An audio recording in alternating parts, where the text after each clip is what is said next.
உன் வாழ்க்கையில் இருந்த வாடிய நேரங்கள் எல்லாம் முடிந்து போய்விட்டது. உன் வாழ்நாட்கள் இனி மிகவும் பசுமையான நாட்களாக மாறப்போகின்றது. இப்பொழுது மணக்கும் பருவம் இது.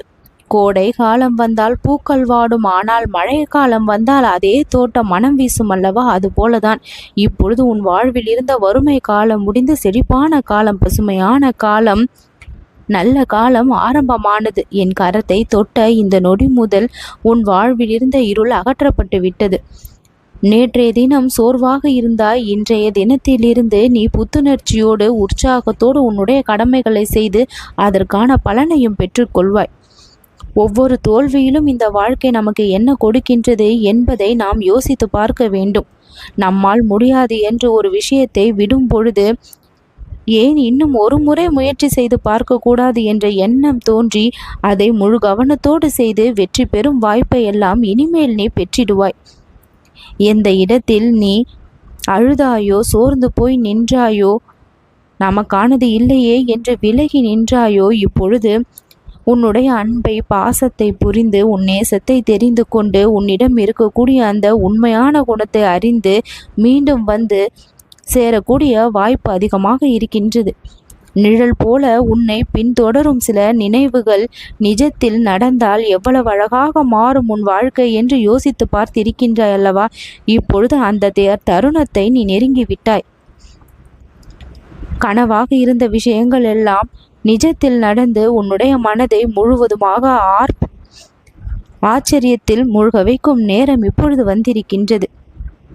முன்பு உன்னை அழ வைத்த விஷயம் இப்பொழுது உனக்கு சந்தோஷத்தையும் இன்பத்தையும் அள்ளி கொடுக்க காத்திருக்கின்றது. எதை நினைத்து மிகுந்த வருத்தத்தை அடைந்து கொண்டிருந்தாயோ அந்த விஷயங்கள் எல்லாம் இப்பொழுது உனக்கு நிம்மதியை கொடுக்கக்கூடியதாக மாறும்.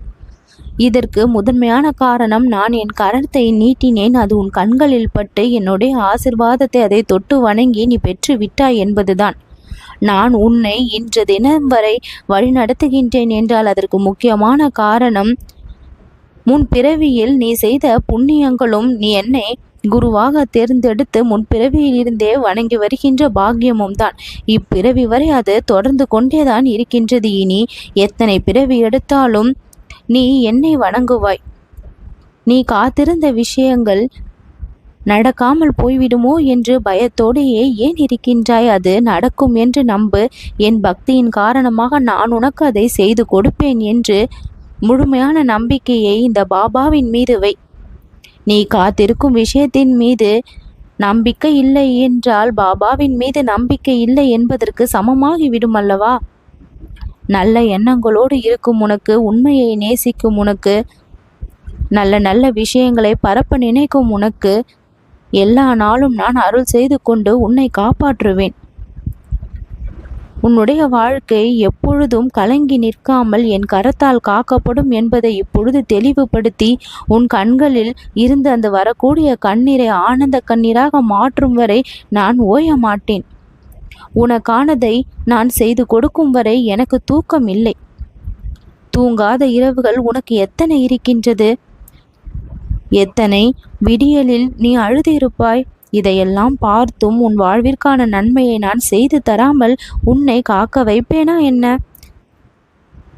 கர்மாக்கள் முடிந்ததால், போராட்ட காலம் ஓய்ந்ததால், செழிப்பான காலம் ஆரம்பமானதால் இக்கணம் முதல் நீ நல்ல திசையை தேர்ந்தெடுத்து முழு வெற்றியை உன் பக்கம் திருப்பிக் கொள்வாய். நல்ல விஷயத்திற்காக காத்திருக்கும் உனக்கு இனி எந்த ஒரு சிரமமும் இல்லை, தடையும் இல்லை, இடையூறும் இல்லை. எல்லாமே சுலபமாக கிடைக்கக்கூடிய அளவிற்கு புண்ணியம் உன் பக்கம் இருக்கின்றது. நல்லது நடக்கும்.